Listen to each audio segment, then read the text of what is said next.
अस्सलाम वालेकुम जी। I hope you all are doing good. और लाहौर में तो सर्दी भरपूर तरीके से भाई वापस आ गई है, बल्कि बारिशों के सिलसिले के साथ वापस आई है।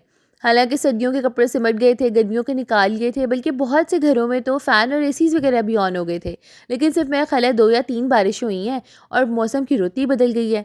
मुझे तो खैर बहुत मज़ा आ रहा है। लेकिन कल इस हवाले से ना मैं एक पोस्ट देख रही थी कि इस ईद पे लॉन के कपड़े सिलवाने वाली ख़वातीन वतन की हवाएं तुम्हें सलाम कहती हैं। तो मुझे इतनी हंसी आई कि वाकई हमने तो गर्मियों के हिसाब से हर चीज़ शॉपिंग वगैरह की है कि अब तो गर्मी आई लेकिन माशाल्लाह मौसम बदल गया, पर अब पहनना तो लॉन ही है।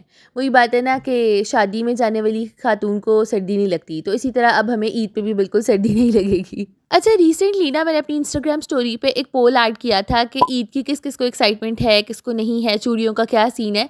तो मुझे इतनी हैरत हुई कि ऑलमोस्ट हाफ से ज़्यादा लोगों ने, यानी कि 63% लोगों ने कहा कि नहीं, we are not excited for the Eid.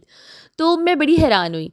फिर मैंने सोचा कि आप लोगों के साथ ना इस बारे में ज़रूर बात की जाए और मैं आपके साथ टिप्स एंड ट्रिक्स भी शेयर करूँगी और अपनी भी रूटीन बताऊँगी कि मैं क्या करती हूँ, क्योंकि ऑलमोस्ट शादी के बाद से माशाल्लाह से मेरी हर ईद बहुत अच्छी गुजरती है।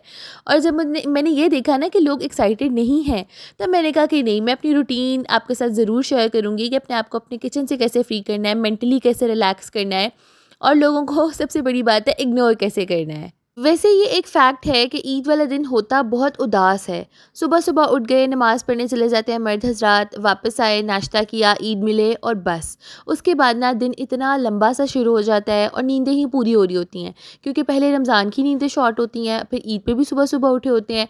तो स्पेशली जो हमारे घर के मर्द हज़रात होते हैं ना, वो सोने चले जाते हैं और जो ख़वातीन है ना, वो किचन में घुस जाती हैं कि रात की तैयारी कर लें। अक्सर बहुत घरों में होता है दावतें होनी हैं या फिर कुछ ने दावतों पे जाना है, और जिनका ऐसा कोई सिलसिला नहीं होता तो वो बस अपने ही घर कुछ ना कुछ कर रहे होते हैं। यानी कि बहुत से लोगों को ईद नॉर्मल डे से ज़्यादा स्ट्रेसफुल और बिज़ी फ़ील हो रहा होता है। और वो लड़कियां जिनकी नई शादियां हुई होती हैं या फिर वो जॉइंट फैमिली सिस्टम में रह रही होती हैं, उनके लिए ईद ऐसे ही है, मेहमान आ रहे हैं, जा रहे हैं और काम ही काम, हर वक्त किचन में ही आप मसरूफ़ हैं, कोई ना कोई चीज़ पक रही है। और सबसे बड़ी बात होती है कि कोई रूटीन ही नहीं सेट होती।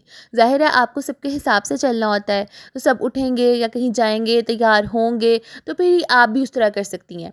तो ये बहुत बच्चियों को शिकायत लड़कियों को होती है कि यार हमारी तो कोई रूटीन नहीं है, हम अपने हिसाब से कुछ भी नहीं कर सकते, बस हमने तैयार हो जाना है, ज़्यादा से ज़्यादा बहुत कुछ हुआ, मैक्सिमम किया तो पिक्चर्स ले ली। तो अब हम इन चीज़ों को अवॉइड कैसे कर सकते हैं और अपना ईद का दिन खुशगवार कैसे बना सकते हैं? सबसे पहली और प्रो टिप जो ये है ना कि आपने अपने आप को किचन के काम में मसरूफ़ नहीं करना। आई नो ये बहुत ही कहना आसान है, लेकिन सबसे जो ज़्यादा काम है ईद वाले दिन वो ही किचन में रहा होता है। लेकिन आप पहले क्या कर सकती हैं कि जो आपके घर में पकवान तैयार होते हैं, मीठा तैयार होता है ना, एक रात पहले, चाहे वो बहुत स्ट्रगल हो जाएगी, आई नो एक दिन में वो सारा कुछ मैनेज करना है, लेकिन आपके ईद के 2 दिन तो कम से कम सुकून से गुजर जाएंगे। तो एक रात पहले ही ना शीर खोरमा या सवैयाँ जो भी तैयार होता है ना, वो आप बना के फ्रिज में रख दें। इसके अलावा लाजमी स्पेयर में ना एक हांडिया तो कम से कम बना लें, चाहे चिकन कढ़ाई या फिर आप चिकन को मसाला लगा लें।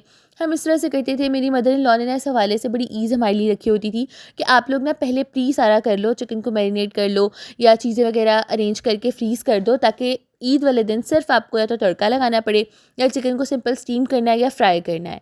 ठीक है, इस तरह की चीज़ें आप तैयार करके रख सकती हैं। या फिर सिंपल सी एक कढ़ाई बना लें, निहारी बना लें, या दाल सब्ज़ी जो भी आपके घर में खाया जाता है ना, वो बना के फ्रिज में रख दें। इस तरह से क्या होगा, आपके किचन का काम आपको बहुत हद तक ना कम फ़ील होगा। और जिन घरों में बड़ों ने मेन्यू डिसाइड करना होता है ना, आप पहले ही कम्युनिकेट कर लें, जो चीज़ें प्रिपरेशन के लिए आने वाली हैं वो मंगवा लें, मेन्यू का आपको पता हो। प्री, जिस तरह मैंने आपको बताया कि हम सारा कुछ प्री डन करके रखते थे, मसाला लगने वाला है वो लगा दिया। कोई अगर फॉर एग्जांपल मसाला वो हांडिया का जो होता है, प्याज लहसुन टमाटर उसको बॉईल करके ग्राइंड करके रख लिया, ताकि फटाफट डाला, चिकन भुना और रेडी। बाज़ औक़ात तो हम इस तरह भी करते थे कि चिकन भूनने तक मसाले डाल के सब डन रखते थे कि एंड पे बस इसको दम लगा देंगे। तो जितना आप अपनी ईज़ के लिए किचन वर्क डन कर सकती हैं ना, वो आप लाज़मी कर लें। दूसरी चीज़ है, बड़ी ना हम शायद फॉर ग्रांटेड लेते हैं, लेकिन ना अगर तो आपके हाउस हेल्प है तो बहुत बेस्ट है, लेकिन अगर नहीं है ना तो लाज़मी किसी बच्ची का, लड़की का अरेंज करवा लें, ताकि वो आपके पास ना पूरा दिन गुजार सके। जिनकी सुबह आती हैं दोपहर में चली जाती हैं, आप उनसे बात करके उनको शाम तक या रात तक रोक सकती हैं। इससे क्या होता है कि 1 और 1 11 वाला हिसाब हो जाता है। आपको अपने साथ एक और हेल्पिंग हैंड मिल जाता है। 100 मेहमानदारी होती है। आप जूस सर्व करवा सकती हैं, फटाफट साथ के साथ बर्तन धुल सकते हैं। कोई भी चीज़ ऊपर नीचे आने जाने वाली है, वो आपकी जो हाउस हेल्प होती है ना, उससे बहुत आराम हो जाता है। आपकी थकन समझे 50% तक कम हो जाती है। बेसिकली ना हमारा क्या मसला होता है कि या हम घरों के कामों में थकते हैं या हम बच्चों के साथ बहुत टायर्ड हो जाते हैं। तो जब आपके साथ एक हाथ होगा ना और हेल्प वाला, तो वो बंदा वो काम देख सकता है, आप अपने बच्चों को देख सकती हैं। इस तरह से क्या होगा, आपकी तैयारी भी डिस्टर्ब नहीं होगी, आपका मूड भी ऑफ नहीं होगा और आपको ऐसा फ़ील होगा कि हाँ, मेरे साथ कोई है जो हेल्प करवा रहा है। तो ये एक बड़ा इंपॉर्टेंट फैक्टर है। ज़रा से बंदा 2 पैसे एक्स्ट्रा दे लेता है, लेकिन एक हाउस हेल्प जब आपके साथ आ जाती है ना, बहुत बहुत ज़्यादा सुकून रहता है। तीसरा एक फैक्टर जो हम ख़वातीन की ज़िंदगी में ख़ास तौर पे बहुत ज़रूरी होता है ना, और मैं अपनी फ्रेंड्स से भी जब बात करूँ, तो जो पॉइंट जो उनको गुस्सा दिला रहा होता है या उदासी का सबब होता है, वो होता है कि हम अम्मी अबू से ईद मिलने नहीं गए, घर के काम ही ख़त्म नहीं हो रहे, मेहमानदारी नहीं ख़त्म हो रही, तो हम नहीं गए। तो ये चीज़ ना आप कर सकती हैं कि सुबह ही सुबह जब आपके हस्बैंड ईद की नमाज़ पढ़ के आएँ, तो आप अपने अम्मी अबू से ईद मिलने चले जाएँ। चाहे घंटा बैठें, 2 घंटे बैठें, इससे ना एक तो आप बहुत रिफ़्रेश्ड फ़ील करती हैं, एक फुलफ़िलमेंट का एहसास होता है। और स्पेशली हम लड़कियों को ना ईद पे अपने मेके की बहुत अट्रैक्शन होती है कि मैं पहले दिन जाऊँगी, अम्मी अब्बू से मिलने जाऊँगी, क्योंकि फैमिली याद आ रही होती है। तो आप ये कर सकती हैं कि सुबह ही सुबह ना आप चली जाएँ। जब आप वापस आएँगी, आप बहुत अच्छा फ़ील करेंगी, एनर्जेटिक फ़ील करेंगी, घर के काम भी आप एनर्जी से कर पाएँगी, क्योंकि आपको पता होगा कि हाँ, मेरी बात पूरी हो गई है, मैं अपनी फैमिली से जाके मिल आई हूँ। ये चीज़ें ना बहुत एक हम शायद उस चीज़ को इम्पोर्टेंस नहीं देते, लेकिन अगर ये साथ-साथ होती रहे ना, तो हमारा मूड बहुत फ्रेश रहता है। हमें बिला वजह की फ्रस्ट्रेशन, गुस्सा नहीं आता। अगर हम काम भी कर रहे हैं ना, तो हमें ये एहसास ज़रूर होता है कि हाँ, हमारी भी तो मानी जा रही है ना। मैं भी तो ईद मिल के आई हूँ, मैं भी तो एक एन्जॉयमेंट वाला फैक्टर करके आई हूँ। तो आप सुबह जब ये कर लेंगी ना, सारा दिन आपका बहुत अच्छा गुज़रेगा। चौथा फैक्टर जिसकी वजह से सबसे ज़्यादा हमारा मूड ऑफ होता है, बल्कि मैंने तो जब से ये करना छोड़ी है ना, मैं बहुत सुकून में रहती हूँ, वो ये है कि आपने अपने अच्छा लगने पे अपने मूड को डिपेंड नहीं करवाना। कि अगर मैं अच्छी लग रही हूँ तो मेरा मूड अच्छा है, अगर मेरा सूट अच्छा नहीं लग रहा है या मेरा मेकअप अच्छा नहीं हुआ या मेरा टाइम अच्छा नहीं गुजरा या बच्चा तंग कर रहा है, तो मैं फ़ौरन से अपना मूड ऑफ कर लूँ। ऐसा नहीं, अपनी एक्सपेक्टेशंस को हद दर्जा अपने लो रखना है। सोशल मीडिया का इस्तेमाल उस दिन कम से कम करना है, क्योंकि जब हम देखते हैं ना अपनी जो फ्रेंड्स हैं या जो फैमिली इधर उधर के लोग हैं कि उनकी अच्छी अच्छी ईद पिक्चर्स आ रही हैं, बहुत ही ग्लैमरस लाइफ दिखाई जा रही है, तो मैं आपको बताऊँ वो सिर्फ हाईलाइट होती है उनकी ज़िंदगी की, जो आपको वो दिखा रही हैं। रियलिटी आपको नहीं पता कि क्या उनके घर में क्या मसले चल रहे हैं। तो आप जब उन तस्वीरों को देखेंगी तो और ज़्यादा आपके ऊपर प्रेशर बनेगा कि नहीं, मैंने भी अपनी पोस्ट करनी है, मैंने भी अच्छे लगना है, मेरी तस्वीर नहीं अच्छी आई, उफ़ अल्लाह मूड ख़राब हो गया, मेरी सेल्फी इतनी बुरी आई है। बल्कि तो मैंने अक्सर लड़कियां देखी हैं लड़ना शुरू कर देती हैं इस बात पे कि मेरी तस्वीर कम से कम अच्छी लो। तो अपने आप को इस सोसाइटल प्रेशर से निकालें।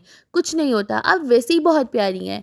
आप अपने हस्बैंड से तो जाके पूछें कि उनकी नज़र में आप कैसा चांद का टुकड़ा है। तो जिनके लिए हमने अच्छे लगना है, उनको हम लग रहे हैं। तो इस चीज़ की वजह से बिल्कुल भी अपना मूड नहीं ख़राब करना। जो चीज़ खुशी दे रही है ना, बस आपने वो करनी है। अगर नहीं दिल चाह रहा ना मेकअप करने का, तो आप बिल्कुल ना करें, लाइट कर लें, ज़ीरो मेकअप लुक रखें। लेकिन सिर्फ इस प्रेशर में कि ईद है और मैंने बहुत हैवी ग्लैमरस तैयार होना है, तो ये ना करें। और सबसे अच्छा मशवरा मैं आपको अब देने लगी हूँ कि गो विद द फ्लो। जैसे मैंने पहले बात की कि आपने कोई एक्सपेक्टेशन नहीं रखनी, अपने ज़हन में पहले से कोई प्लान नहीं तैयार करना। हाँ, अगर आपका कहीं जाने का प्लान है या किसी स्पेसिफिक जगह को विज़िट करने का प्लान है, तो वो आप कर सकती हैं। लेकिन आप एक्सपेक्ट करना शुरू कर दें कि ये दिन तो पता नहीं बहुत ही कोई सुहाना तरीन दिन होगा या बेस्ट तरीन दिन होगा मेरी ज़िंदगी का, तो ये पहले नहीं सोचना। सोचने से दिन बेस्ट नहीं होता, एफ़र्ट करने से, उसको बनाने से वो दिन अच्छा होता है। तो आप अब ये सोचिए कि अच्छा, अगर आपके हस्बैंड सो गए हैं ना, किचन का काम आपने पहले डन करके रखना है, आप भी उनके साथ सो जाएं। अपनी एनर्जी रिजर्व करें, अपनी फैमिली के साथ टाइम स्पेंड करें। ये ना सोचें कि वो सो गए हैं, अब मैं क्या करूं, मैं किस तरह अपना टाइम गुजारूं। भाई, गो विद द फ्लो, जो हो रहा है उसी में अपने आप को एडजस्ट कर लें, ढाल लें। जब इंसान अपने आप को अपने माहौल में ढाल लेता है ना, तो यकीन जाने वो जहनी तौर पर बहुत सुखी रहता है।